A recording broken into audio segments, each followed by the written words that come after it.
High-level female MMA here. Oh, beautiful kick! They don't mind if they've got the neck or not. They'll just crank the face in this position. Wow! What a finish here!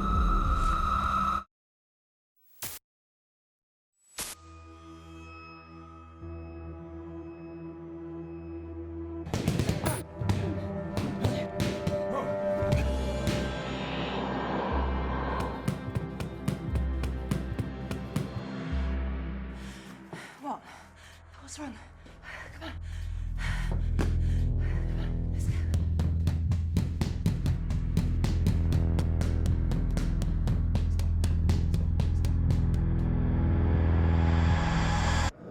Theatrics? Write that down. How would I write that down? Try using your pen. I repeat, what is the meaning of the dinosaur's name, Archaeopteryx? Google it. I can't say it. How are you feeling? Yeah, good. Training hard. What's up? Oh, don't you start. I didn't say anything. Can't you just support me? I'm sorry, but I don't think you should be fighting. This one's easy breezy. What is the speed of light in a vacuum? Is anyone else getting these? You're gonna get a PhD by the end of this. Look, you've done really well so far. Most men. Most men. But because I'm a woman, I'm supposed to stop when someone tells me to, right? Aren't you worried? I'll tell you what I'm worried about. Everyone else seems completely unfazed by these questions. That kid's writing something down. He's probably just drawing a dinosaur. You could cause some real damage. Can you guys just please focus on the quiz? Or could be useful and get the drinks in. Happy hour is almost upon us, thank God.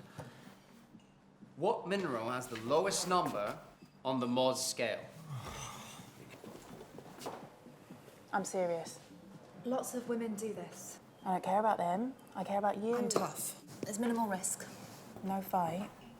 No risk. I'm bloody sick of this. This is my life. Okay. It's 3 3-minute rounds. Anyway, 1 round is all I'm gonna need. We love you, Zara. Oh, happy hour. Right, I'm not staying late, so I'll get these.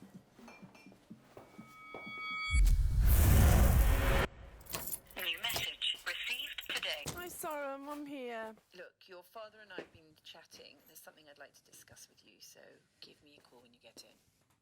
You haven't hung up the phone. I did. No, you need to press the button. The other Message deleted. Next new message. It's me again. Look, I can't wait any longer. I know full well you've got a fight coming up very soon, and quite frankly, your father and I think it's bloody ridiculous. I'm not sure if you actually have considered the risks, but I've been reading all sorts of horror stories. Not exactly netball. I don't want to go on at you, but somebody needs to say something. Call me. Message deleted.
Back already? Yeah, it was pissing it down.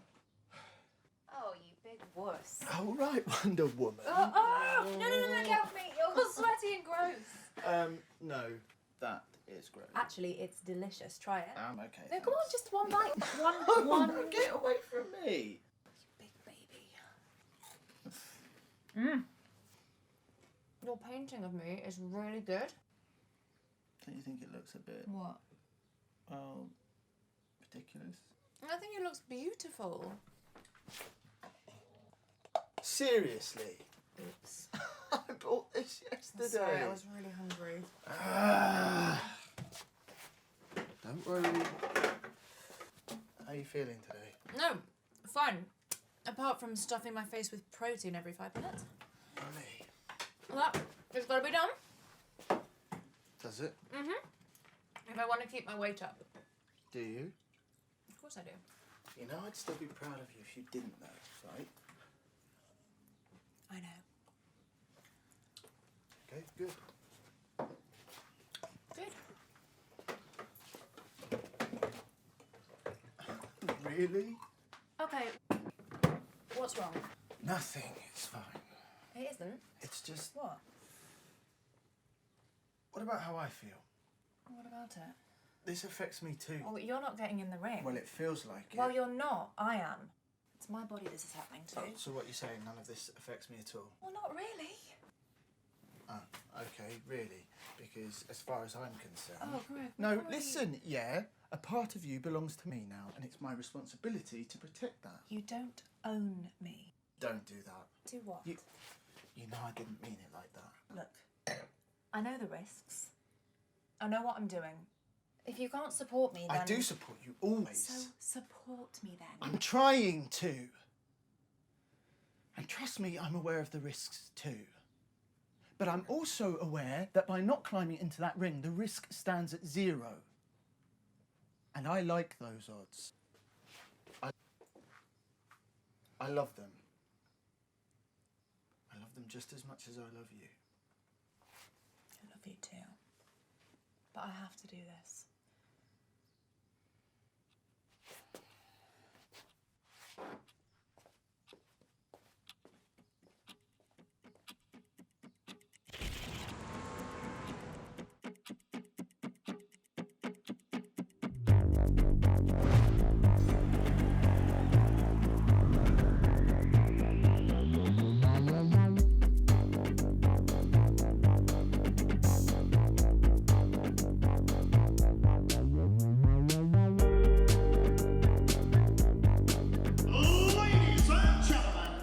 Your opponent is more experienced than you right now. She represents She's won more fights. the warrior gym.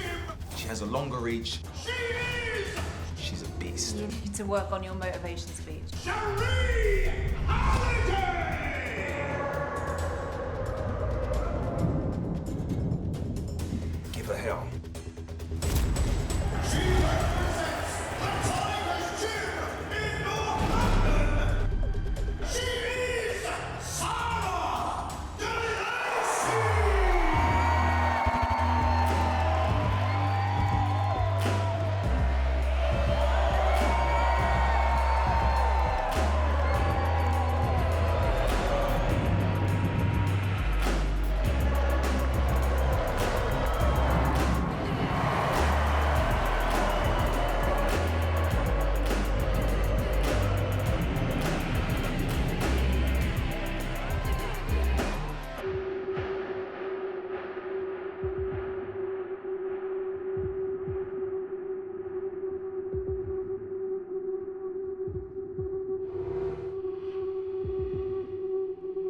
What about how I feel?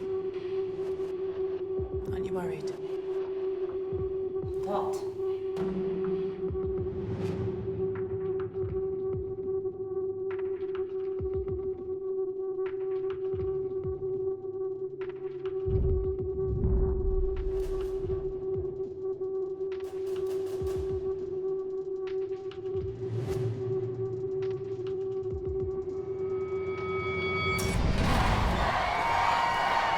You want to touch gloves, touch gloves.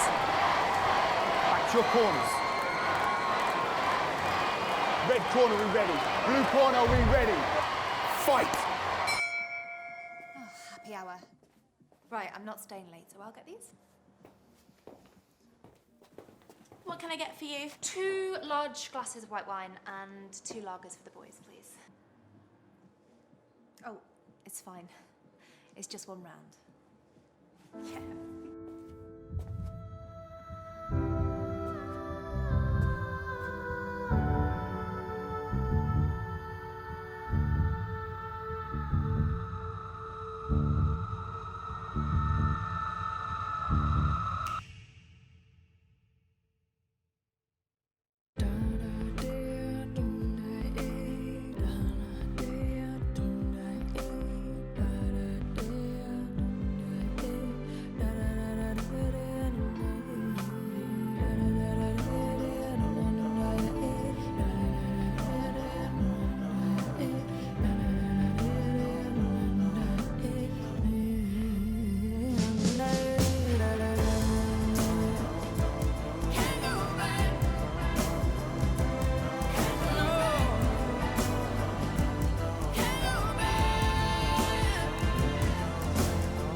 The majority is, they're bad, you know what I mean? I think we've got the worst in Notting Hill.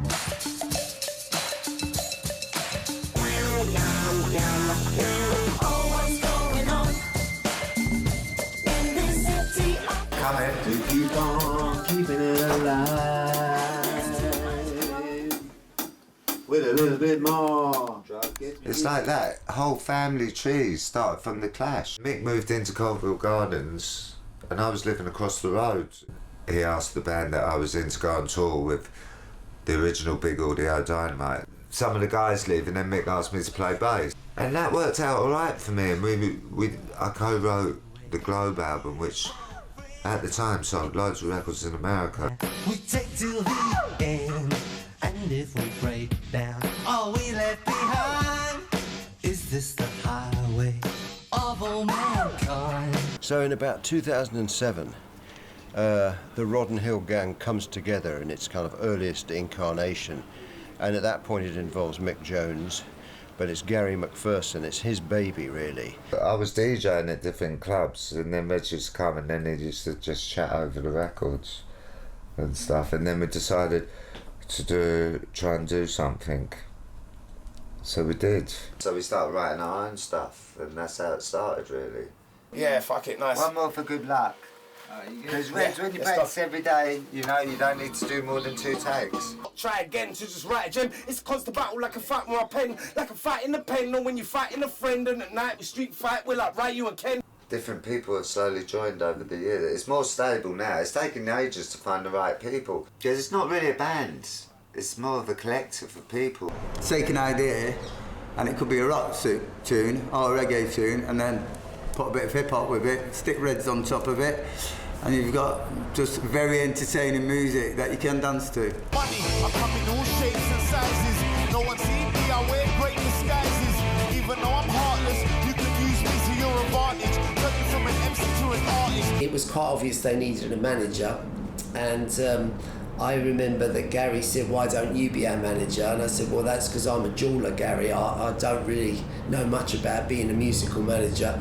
And he thought that was probably a good thing rather than a bad thing. So I just assumed the role. But there was also this sort of Notting Hill at the heart of it.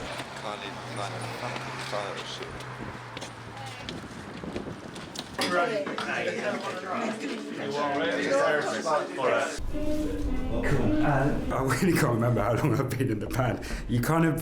One thing I know is you never leave. I love the different personalities. It's very much like I've been in bands before where you're kind of trying to just do one thing or one look or like one sound and it's all very You know, it's a rock band or it's a thing or whatever it is. And Rotten Hill's kind of all things. I didn't know you were going to say that. Somebody knocked on the door and it was Gary, and he'd come round to buy a bit of weed. And he saw me, and they were playing the Notting Hill Carnival, and their drummer couldn't do it. So he said, do you fancy doing it, man? You know, he's like, man, yeah, it'd be great. And so I said, yeah, right then. And I've been there since. I can't get away from him. Struggling for breath, your foot's on my neck. I ain't resisting arrest. He never tried to run, he never had a gun. He had his hands up when you shot him in the lung. They're not driven by, you know, feeling that they have to follow the parameters of traditional, you know, music business operations. They're driven by their creativity, so that's how they come together. And there's a synchronicity about the way they work. That we managed to put rap with rock, and no other English bands are doing that. I mean, Run DMC done it the best. The aspect of it that always seems to be the big pain in the arse is when it comes to actually selling it or getting the business behind it or whatever, because we're not really following a particular business way of doing things. You know, we do it our own way. Probably some of my friends who are in the music business, who have big acts, who I definitely approached, had cautioned me a little bit about don't give up your day job because there may not be a lot of money in this. I don't think I ever thought that. Even though we ain't got much money, I'd rather have less money and do what I like than have loads of money and be like, ugh. It's about trying to be nice to each other, finally, through years of fucking everybody over. It's about our lives and about the area, and it's about everything we do. There's something true in every song that we write. We don't know where it'll end. We don't look to the end, really. We just look to keep on building.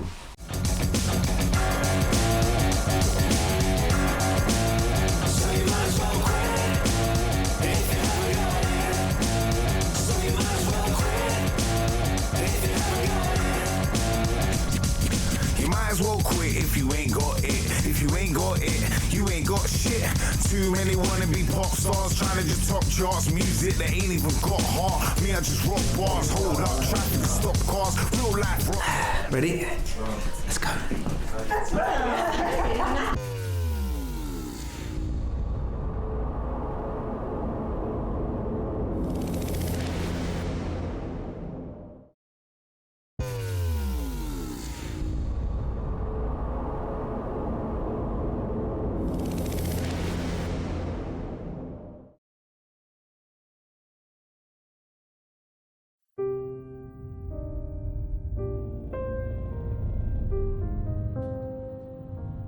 I'm so lucky to have found my soulmate in Ivan. I couldn't see my life without Steve. We made that official in 2010 when we had a civil partnership, and when the laws then changed, we converted that to a marriage.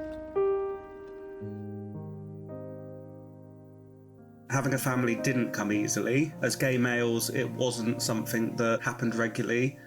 It wasn't until my amazing sister Lorna came along and just changed our lives. We'd had a really bad car accident, and nearly losing a child, it really did make us realise that parenting is such a special gift. And I remember vividly the day that she came around, she just sat us down and said, "How would you feel about being parents? Because I would like to be your surrogate." And I remember just looking across the table at Ivan, and I could see his eyes had lit up. And I knew in a split second, yes, absolutely, you've just changed our world. Obviously, we decided to use her egg and Ivan's sperm, and that way, any child would be both our bloodlines, would have both our DNA. Ivan would disappear off into a room on his own to produce a sample, and me and Steve would be sitting in the lounge making light conversation, but it was very awkward knowing what was going on. Ivan would go off and give his sample, and he would leave that in the bedroom for Lorna. She would then go in there and she would self-inseminate. It took a bit of practice. We busted a myth along the way. Turkey bases are not the way ahead in procreation.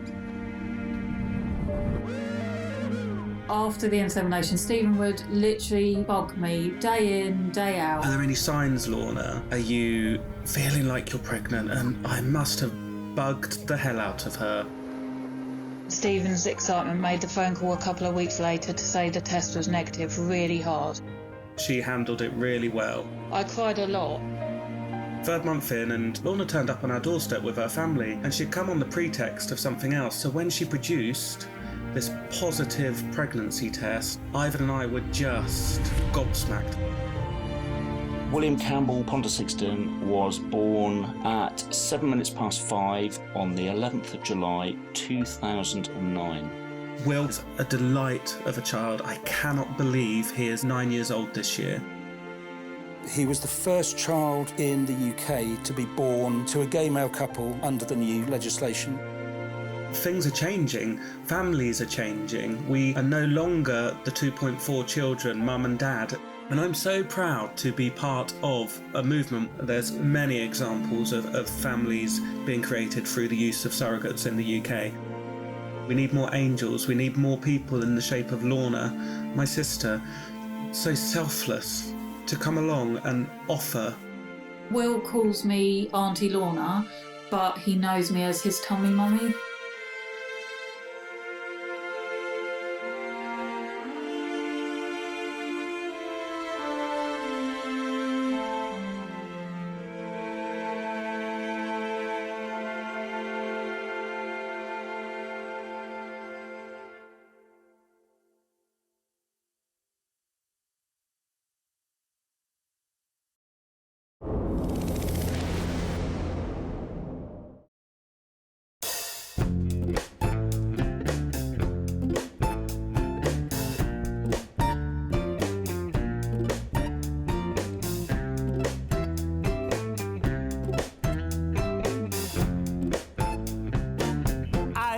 See her in the morning, strolling alone down Southern Road, on her way to market. Sometimes she'd stop and say hello. Somehow I summoned up the courage, asked her to go out on a date. She said okay, but nothing heavy. Don't need more trouble on my plate. She was the Rose of Portobello, flowing hair and big blue eyes, who turned the head of every fellow.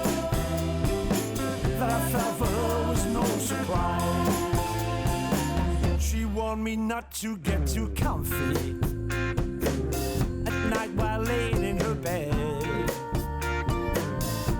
She'd soon be moving on because she liked to keep one step ahead. I did my best to get her talking. A problem shared, a problem solved. But I could tell by her reaction I'd be a fool to get involved. She was the Rose of Portobello, flowing hair and big blue eyes, who turned the head of every fellow. That fell for her was no surprise.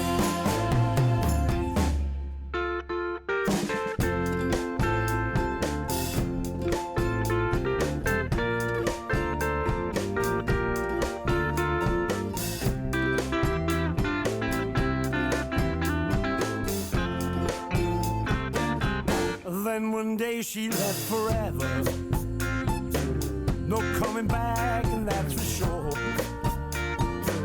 But I'll still be waiting on a phone call, maybe a knock upon my door. And I'll get mad and feel deprived of the perfect life that I behold. That kind of thing will happen if you live your life down like the grove. She was the Rose of Portobello, with flowing hair and big blue eyes. She turned the head of every fellow. That I fell for her was no surprise. She was the Rose of Portobello, flowing hair and big blue eyes, who turned the head of every fellow. That I fell for her was no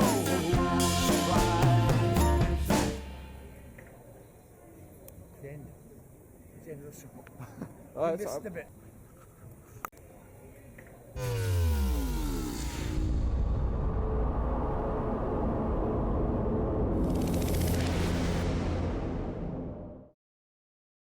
If you have a short film and you would like to see it on the channel, please email comments@londonlive.co.uk with short films as the subject heading.